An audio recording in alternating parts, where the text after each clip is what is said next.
But evil men and seducers shall wax worse and worse, deceiving and being deceived.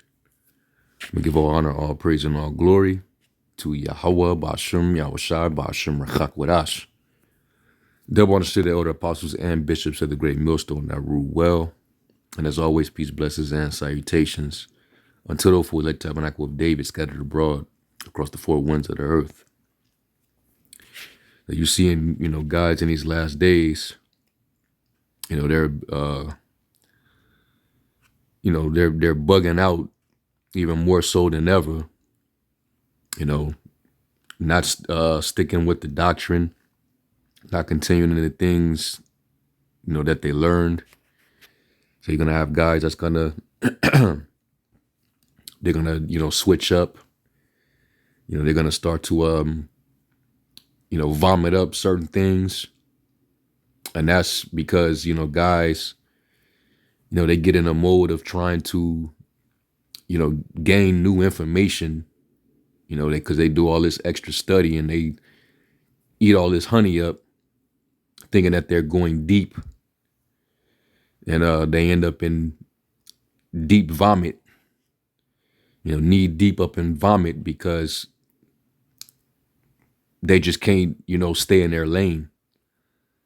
And we say over here, there's nothing wrong with, teaching the basics, sticking with the basics, the milk of the scriptures. Guys be trying to go so deep into the meat and they end up vomiting, and this is what can happen. We knew that these two dudes, that they wasn't it. You're a break off group from a break off group. All right, named after a zealot carnal group that pretty much was responsible for what took place, what transpired by 70 AD. So the spirit definitely wasn't with them dudes. They did not have it. All right. So here these guys go. All right. So this is a new heresy. The lake of fire is not America. And then I guess they give their rendition of what it is. Guys going out like Ron Dalton and, Divine Prospect. These are guys that we know they flooded with all this type of information, but the Holy Spirit is not working with them. So their doctrines, that the things that they'll teach, it's bugged out because they're not fusing it with the Holy Spirit. All right. So they're going to be all over the place. So matter of fact, before I even get into it, let me start off with a couple of scriptures. I already quoted Timothy, because that's what's happening with these guys. They're deceiving while they're being deceived. All right. And the Lord said, if a prophet speak a lie, is because the Lord pretty much sent the lying spirit on those prophets or that particular prophet. Ezekiel 14:9, it says, and if the prophet be deceived when he have spoken a thing, I, the Lord, have deceived that prophet. And I will stretch out my hand upon him and will destroy him from the midst of my people, Israel. And they shall bear the punishment of their iniquity. The punishment of the prophet shall be even as the punishment of him that seeketh unto him, that the house of Israel may go no more astray from me, neither be polluted anymore with all their transgressions, but they may be my people, and I be their God, saith the Lord God. So another heresy, okay? And these things happen especially when you have break-off groups. When a group breaks off from another group, it's a high chance that they're not going to stick with the doctrine. They're going to tweak it, change it, just to make that separation clear. Okay? So this is where we at. So dealing with this, right? The lake of fire is not America. This is what they're saying. So let me Let me back this up. And this is their introduction. So they're going to give you their premise of what it actually is, right? And I don't know where they got this little, on the right, you see that little lake of fire. It looks like a map, right? And I don't know where they got this from. I don't know if they've been approached. I don't know if they read some books and information and this is what they gathered and they think that the spirit confirmed that this was the truth. So now they're bringing it out. But this ain't it. You know, based on what I'm looking at, this is definitely not it, man. All right, because if you're gonna say that Basra, when the prophecy talks about how the Lord's gonna bring judgment in Basra, that's literally talking about over in the landmass. It's no different than when Al-Azhar begin to teach that the 2/3 are not gonna be destroyed or cut off here in America. Y'all starting to sound like him, you know, but it's no surprise because, you know, y'all offshoots, you know, y'all broke away from him. All right. And we know that he's not a man of the Lord and y'all were his underlings. So I know that y'all dudes are not men of the Lord. But if you're saying that the lake of fire is going to start in Basra, the actual landmass of Basra, which we know Basra is not inhabited. If you look at photos or images of modern Basra,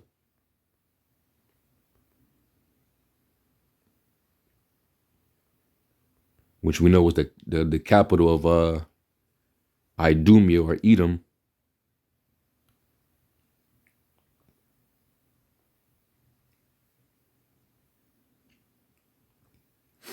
So you see in Basra, is really nothing much there. You know, mountains, rocks.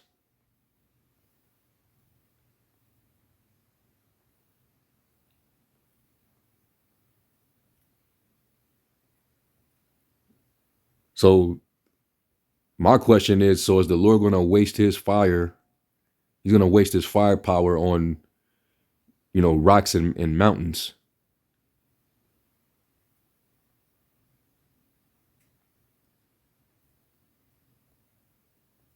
This doctrine does not add up. Now we know that the people of Basra, which are the Edomites, they're all throughout Europe, of course, because they rule Europe. They rule the beast. They make up the beast system, and also America.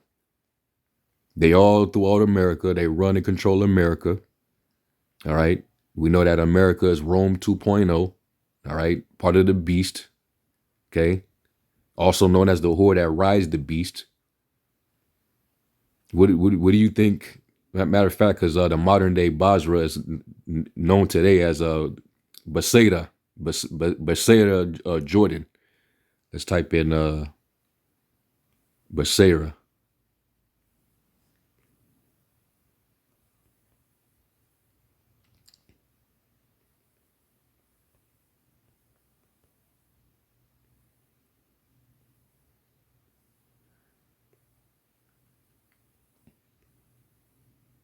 So this is Busera.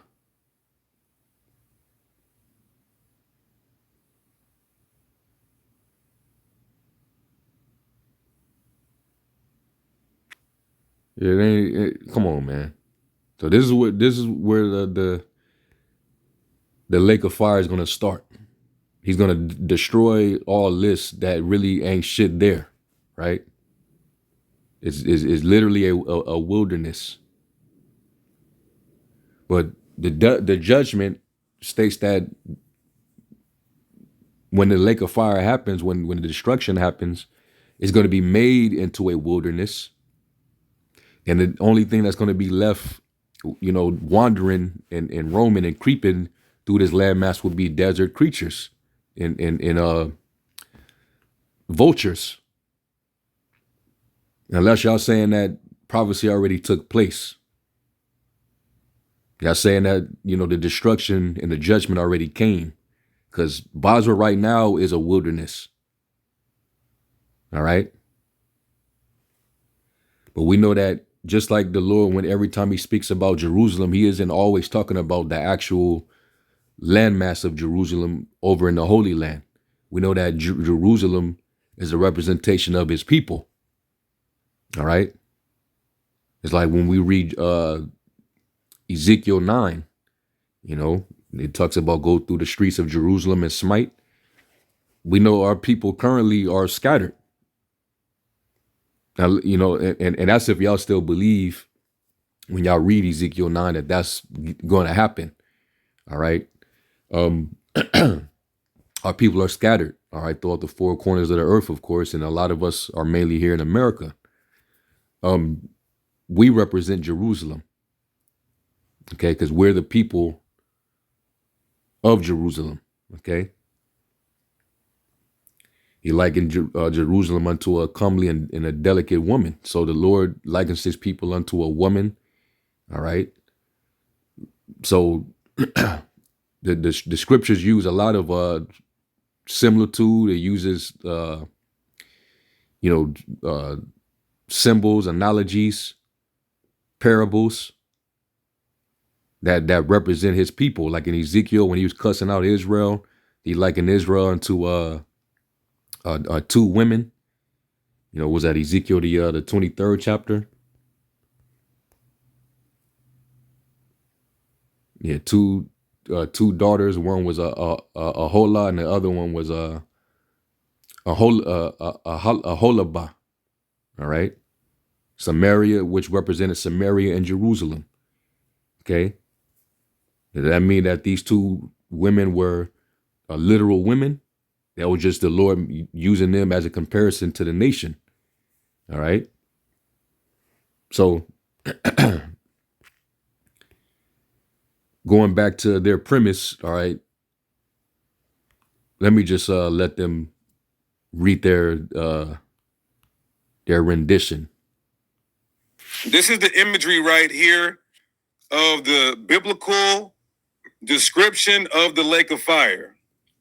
The biblical description of the lake of fire, it actually starts in Basra and it ends in Megiddo, which is also known as Armageddon. Yeah. Now, if you look at it, it looked like a snake, right?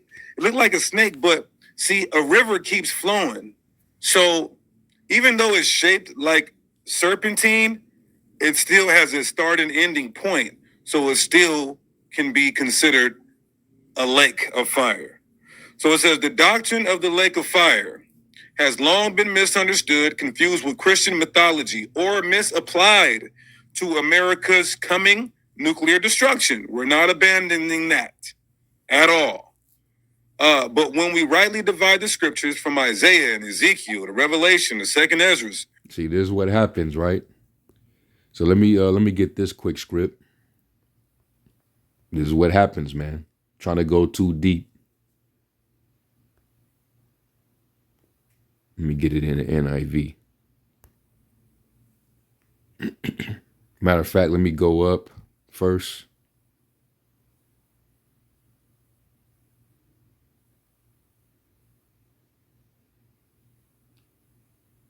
This is Proverbs 25 and 16. It's in the NIV. It says, if you find honey, eat just enough. Too much of it and you will vomit. And that's what you see happening with this guy, these two dudes, and also that one body bug out. All right, he's super maxed out. He's spaced out, man. I can't even take that guy serious. Now he's teaching, don't be on the street corners, teaching about Jacob and Esau. Who are the two main characters of the script? Who do all of the prophets prophesy about? We're going into a prophecy right now concerning Edom. And we know Jacob, which is Israel, is the primary focus in the scriptures, because that's the Lord's chosen people. That's the people who the Lord made a covenant with. That's also the people who he prophesied from the beginning that despite the hell that they would catch All right. The curses that they would be up under. All right. Despite them, falling from their first estate and having to, go through a series of captivities and to understand what happens when you live in sin and when you're disobedient, and how the Lord's going to put us back in our rightful estate. How he's going to destroy these nations and put them in subjection, and we're going to rule in the kingdom of heaven. Esau being a last and final nation to rule before the children of Israel rule. Why? But you're telling them not to be on the street corners talking about Jacob and Esau. The scriptures say, despise not prophesying. What are you talking about? Matter of fact, let me get that. And I'm all over the place because, I'm just, I'm in the spirit. I don't have nothing written down. I'm just responding. But since he just came to mind, he's basically saying, stop talking about Esau and Jacob, and then proceed to go into black Edomites. So dudes are just all around just trying to change to make a separation. All right. Some of these dudes, they're getting afraid. Esau might have approached some of these guys, gave them a bag, or they know that Esau is getting ready to come down. So they're trying to distance themselves by switching up the doctrine. But just know that the scriptures say the fearful and the unbelieving, they're going to have their part in the lake of fire, which is the second death. Believe that. But let me get this in 1 Thessalonians 5. Was it 22, 23? Nope. Where is it at? 20. First Thessalonians 5 and 20. Let me get it in the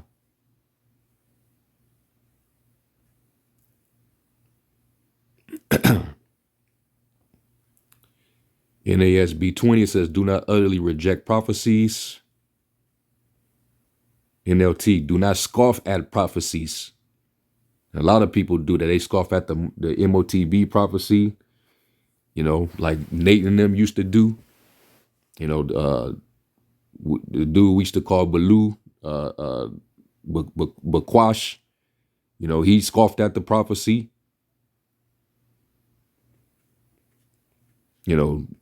All type of, false Israelites out there, man. A real prophet ain't gonna do that. BBE, the basic, let me see, I think it's like the basic English Bible. BBE, it says, do not make little of the words of the prophets. Don't diminish or make light of these prophecies. Take them serious. And when you interpret it, you better make sure the Holy Spirit is on you to interpret it. Or else you end up becoming you'll be a false prophet.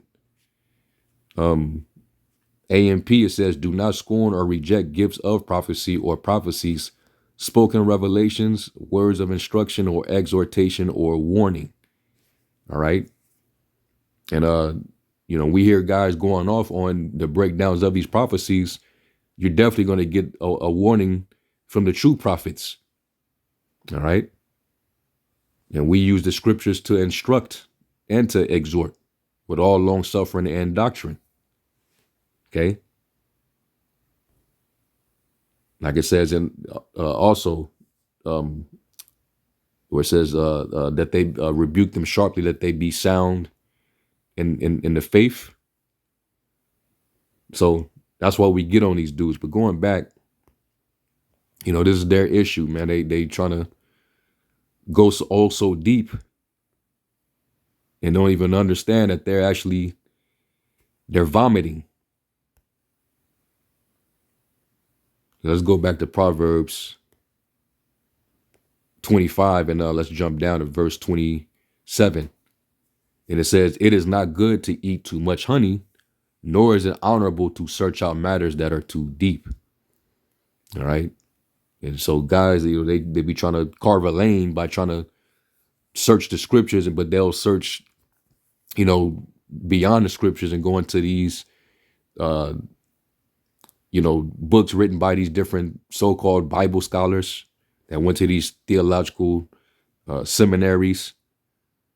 You know, they'll just read all this information, and that's when their mind and opinions start to change instead of continuing in the things that they learned. Try to go so deep to try to sound deep, and this is what you end up bugging the hell out.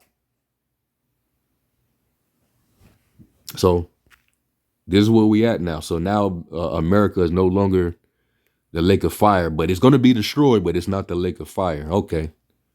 So let's continue to hear more of this. A far clearer picture emerges that the lake of fire is not America, but a literal, visible, divine judgment zone that begins in Basra, Edom, stretches through a nearby wilderness of purging, and concludes at Armageddon, where Yahushua crushes the beast and its religious deceivers. Anything on that aside? Yeah, and just if you guys can see the Well, what about the false prophet? So if you're gonna start in the lake of fire is gonna start in Basra, and then it's gonna end up all the way in the city of Megiddo. All right, and they're saying that this is gonna be where the war of Armageddon, I guess, is gonna be fought. So not where it says in Joel, the 2nd chapter, right? So it's not talking about that barren desert, right, down there in Saudi Arabia, right? It's not talking about down there. It's talking about this stretch from Basra, where nobody is at, all the way up to Megiddo. That's the lake of fire. So this is the new doctrine, right? So let's do this. We just type in lake of fire. You see where all the different precepts that comes up.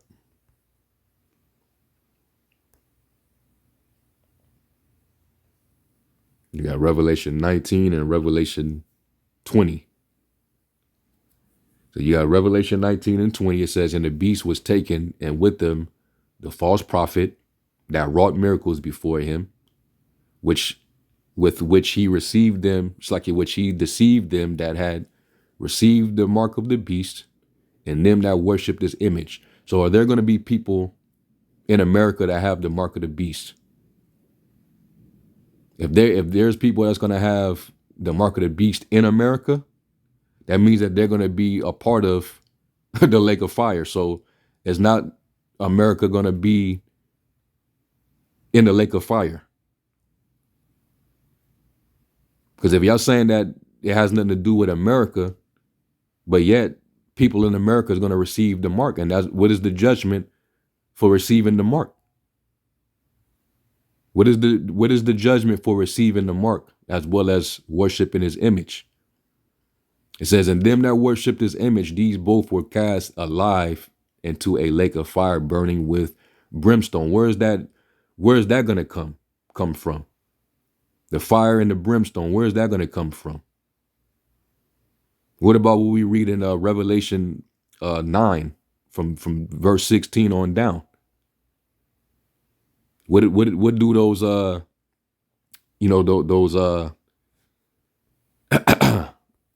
those horses, all right, with the breastplate of was that fire, jacinth, brimstone? When they talk about their heads like the heads of lions, and their heads they hurt. What is that talking about? It says Revelation 20 and 10, and the devil that deceived them was cast into the lake of fire and brimstone, where the beast and a false prophet are, and shall be tormented day and night forever and ever. Right? And we know right now the Pope, this new Pope is the first American Pope, the first American-born Pope. We know that the Pope represents the Vatican, which is the false prophet. Revelation 20 and 14, it says, and death and hell were cast into the lake of fire. This is the second death. All right. And whosoever was not found written in the book of life was cast into the lake of fire. All right, now let's do this now. Let's go to Revelation 14. Start at the 8th verse.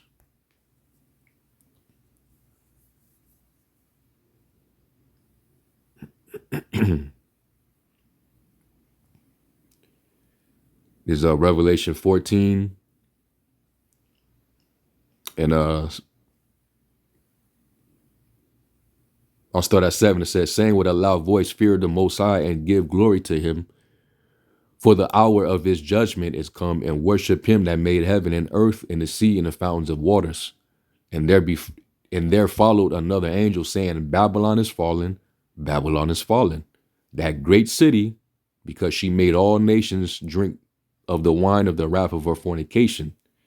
And the third angel followed them, saying with a loud voice, if any man worship the beast in his image and receive his mark in his forehead or in his hand, the same shall drink of the wine of the wrath of the Most High, which is poured out without mixture into the cup of his indignation. And he shall be tormented with fire and brimstone. Right? In the presence of the holy angels and in the presence of the Lamb.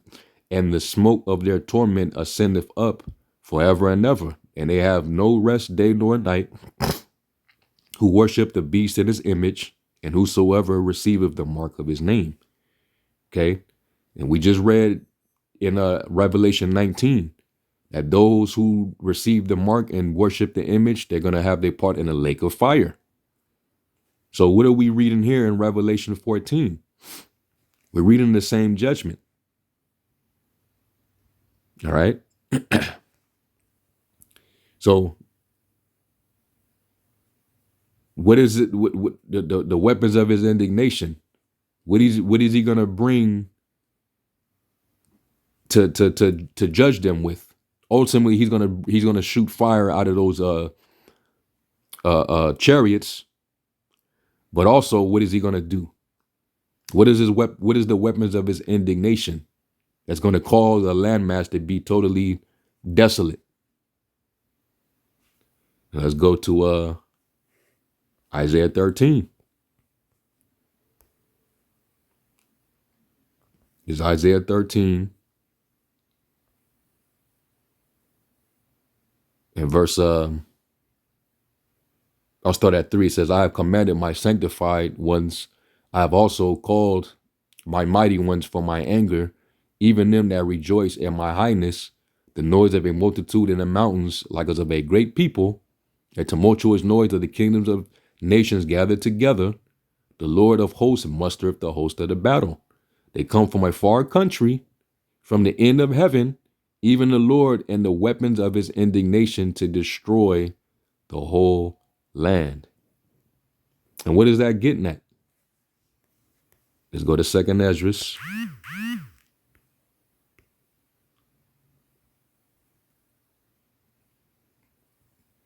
We're going to go to 2nd Esdras.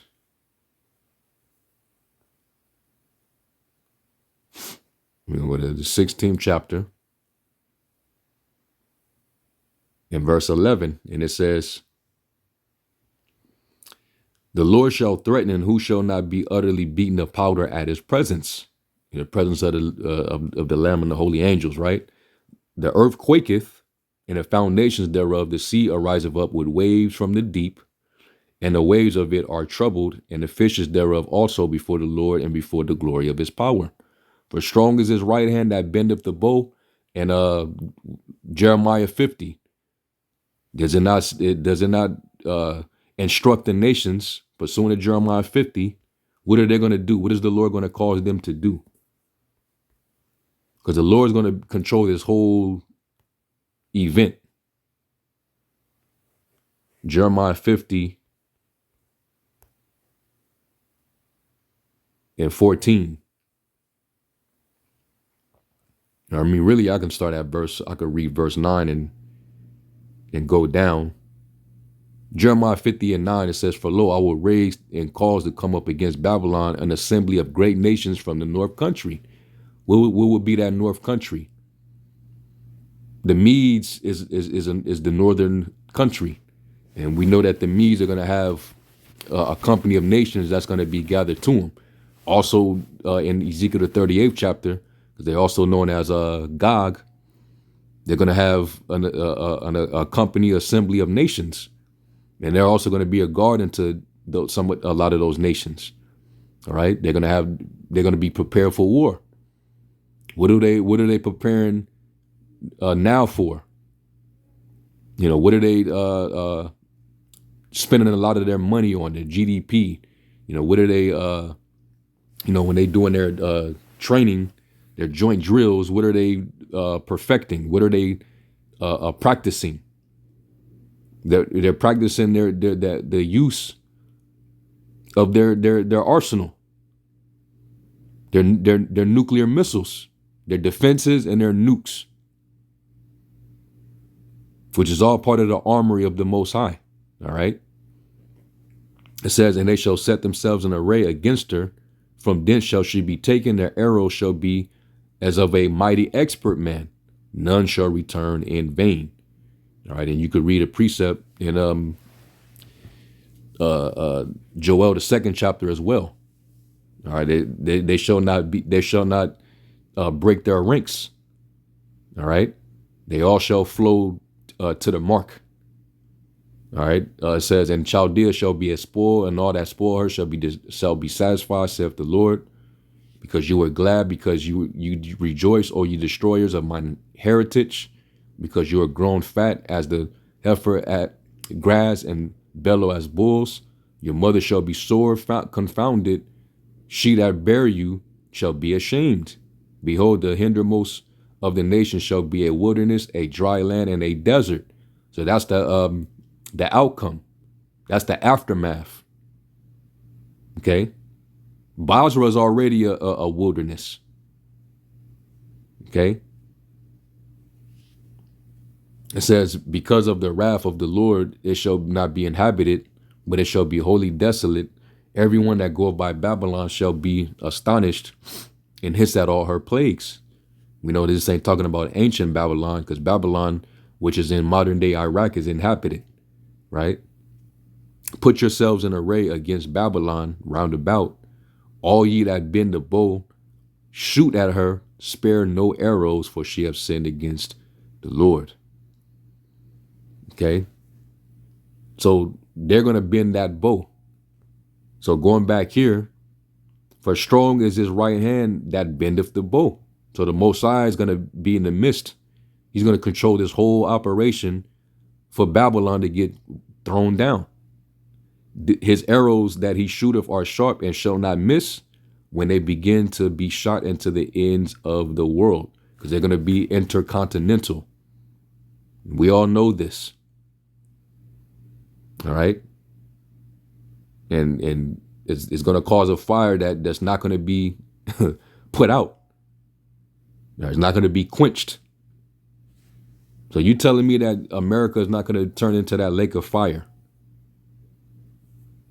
Come on, man. So when you read Revelation, it's telling you that America is going to be that place. So let's go to Revelation 9:16.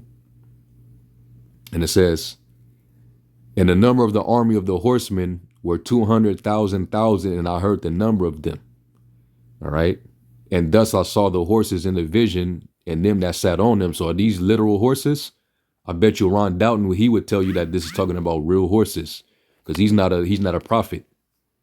Divine prospect, he would not be able to break this down. All right. And them that sat on them having breastplates of fire. So it's going to be horses with men sitting on them with breastplates on fire. So these men are going to be on fire while they're on horses, and of jacinth and brimstone.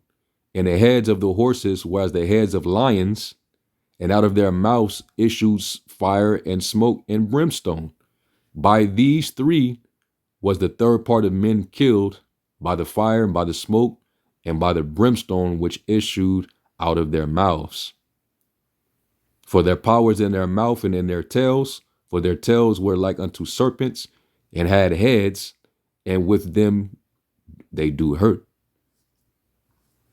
So obviously this is speaking in similitude. This is a metaphor for the missiles that's going to be issued out. All right. And they're going to basically destroy and devour and leave nothing standing. That's why it's going to be a desolate wilderness. And then when you read all the prophecies of this same judgment, they're comparing them to the overthrow of Sodom and Gomorrah, because that was the first time the Lord judged an entire empire or kingdom, all right, or major towns and cities. That was the first time he ever brought that kind of judgment to the earth. So the Lord's going to make an even bigger statement with the second death. It's going to be far worse than what he did to Sodom and Gomorrah, because we know that America, the United States, is a very huge landmass. That's thousands of square miles of destruction. So it's gonna take a lot of missiles coming from all over to get the job done. So let's go from there. Let's go to Revelation 18.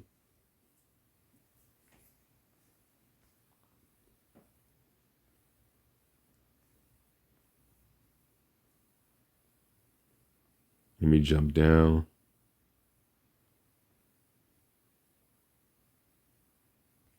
It talks about the smoke of her burning.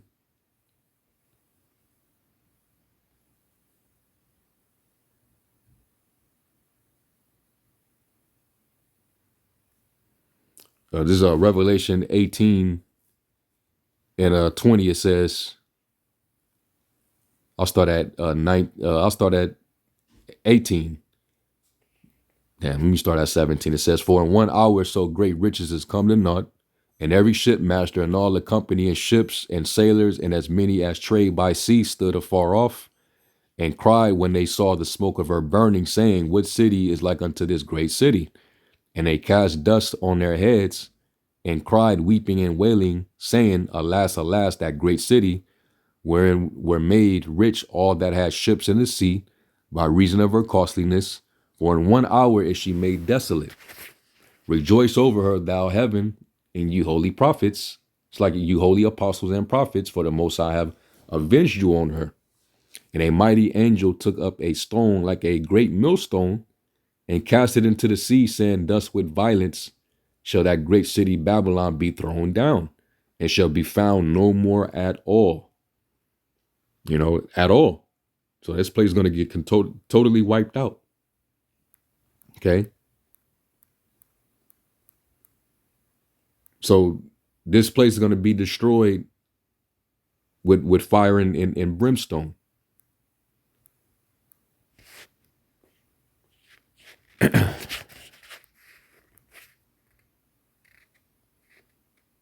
me see. Burneth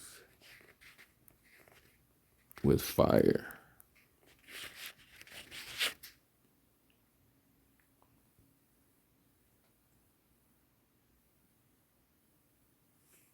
Revelation 21 and 8, but the fearful and unbelieving and abominable and murderers and whoremongers and sorcerers and idolaters and all liars shall have their part in the lake which burneth with fire and brimstone, which is the second death. All right, fire and brimstone. Is that not going to be used to destroy Babylon the Great, aka America? Or is that a different fire? Let's go from there. Let's go to Revelation 19.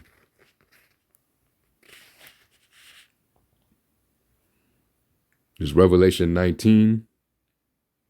In verse 1, it says, and after these things I heard a great voice of much people in heaven saying, hallelujah, salvation and glory and honor and power unto the Lord our God, for true and righteous are his judgments.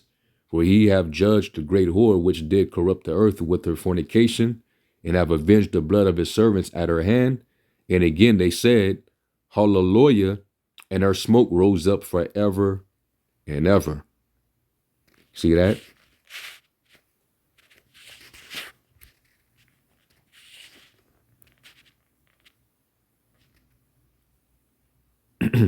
You read Revelation 14 and 11 again. And the smoke of their torment ascendeth up forever and ever. What I just read in Revelation 19, that's talking about the judgment of the whore, which is what? America, Babylon. How y'all missed this? And the smoke of their torment ascendeth up forever and ever, and they have no rest day nor night, who worship the beast in his image, and whosoever receive the mark of his name. Okay? Come on, man. How we forget this? Isaiah 34. Same event, same judgment. Because Basra, if you didn't know, it's the capital of Edom, but it's talking about the actual people of Basra, which happen to be these Edomites. They're going to be destroyed right here in Babylon, spiritually known as Sodom and Egypt. All right, that's why you read. Let me get this too. Joel 3 and 19. And it says, Egypt shall be a desolation, and Edom shall be a desolate wilderness for the violence against the children of Judah, because they have shed innocent blood in their land. All right. And we underwent that bloodshed right here in America from the moment we was brought over here and had to serve these devils. All right. So this is how the Lord's going to get even by destroying this place. Because like it says in with that the book of Numbers, a landmass can't be cleansed of his blood, but by the blood of him who shed it. So that's why Esau is going to get his judgment right here in Babylon. And that's not to say that other parts are not going to be hit and Esau is going to get jacked up in other parts of the world. But this overall judgment, when he comes in and destroy the beast, he's going to destroy their armies, of course, through the angels, through Michael the archangel and the angels on that side of the world. But over here, the Lord's going to be gathering his elect. All right. He's going to be saving his elect, and then the missiles are going to come and wipe this place flat out. So this is Isaiah 34:5. It says, for my sword shall be bathed in heaven. Behold, it shall come down upon Idumea, Edom, and upon the people of my curse to judgment. Because these devils, they're doomed to this judgment.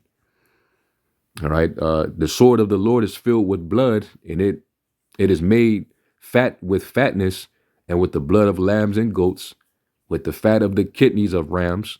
For the Lord have a sacrifice in Basra, and a great slaughter in the land of Idumea. All right. And Esau is going to basically be made into one big sacrifice, or one big oblation. You know, all his temples of Baal, these temples and basically these church houses was filled with nothing but idolatry and a bunch of idol worship. It's all going to get destroyed. It's all going to be sacrificed. All right. All their standing images, all these obelisks, it's all going to get destroyed. It says, and the unicorn shall come down with them, and the bullocks with the bulls, and their land shall be soaked with blood, and their dust made fat with fatness. Because they're going to be like into a wine press, with the Lord, stamping down on that wine press. It's a metaphor for all the killing that he's going to do. All right. For it is the day of the Lord's vengeance, and the year of recompenses for the controversy of Zion. And the streams thereof shall be turned into pitch, and the dust thereof into brimstone, and the land thereof shall become burning pitch. It shall not be quenched night nor day. The smoke thereof shall go up forever, just like I read in Revelation 18 and 19. The smoke of the torment is going to go up forever. From generation to generation, it shall lie waste. None shall pass through it forever and ever. So the Lord's going to leave it with the same memorial as he did with Sodom and Gomorrah and those neighboring cities. It's not going to be inhabited ever again. It's going to be left as an everlasting memorial, just like he did with those 5 cities. All right.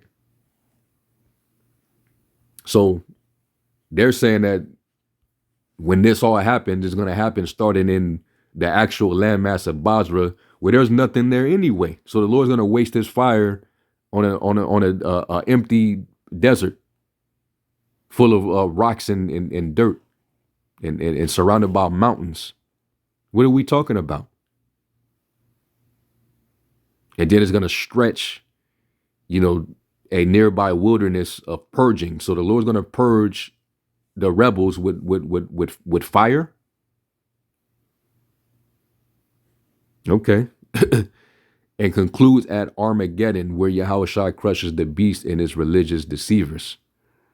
Yeah, we could read that in Revelation 17. It's like it's 16 and was it 14? You can also read Second Ezra, the 13th chapter. We know that them armies are they're going to turn from fighting each other and they're going to try to fight the Lord when he invades them skies.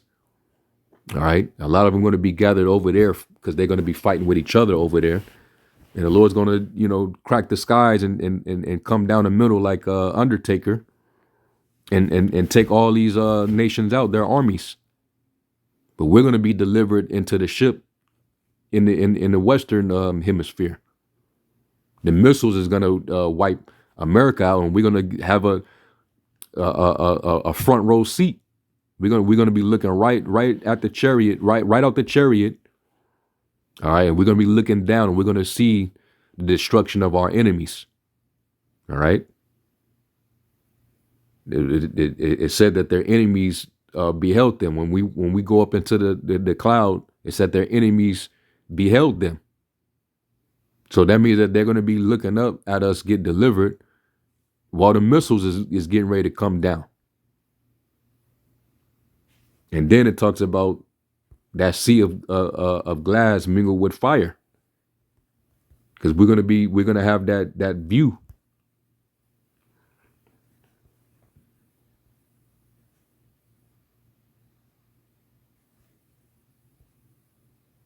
Yeah, Revelation 15:2, and it says, "And I saw it as it were a sea of glass mingled with fire, and them that had gotten the victory over the beast and over his image and over his mark and over the number of his name, stand on the sea of glass, having the harps of the Most High." So we're gonna witness this destruction. Okay, looking down and looking at what the Lord is doing to Babylon. Okay, it's gonna look like one big ass lake of fire, because all we're gonna see is just flickering orange and smoke. Okay. And that's a huge landmass. So I don't know what these dudes is talking about, man. But this ain't it. But this is what happens when you try to, you eat too much honey. You think you on that level, and the Most High is dealing with you. And they're trying to do this, really to make a name for themselves. They got their own little thing, the Genesis.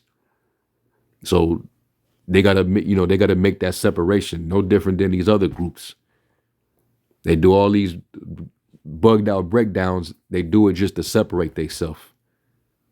So we're more. The more this type of thing happen, the more confident we are to say that we have 100% truth. Because the truth doesn't need to be altered. The truth doesn't change. All right. So that's pretty much my response. All right, to this madness. All right, and with that, I'm gonna give all praise, glory, and honor to Yahweh Shem Yahushai. Shalom.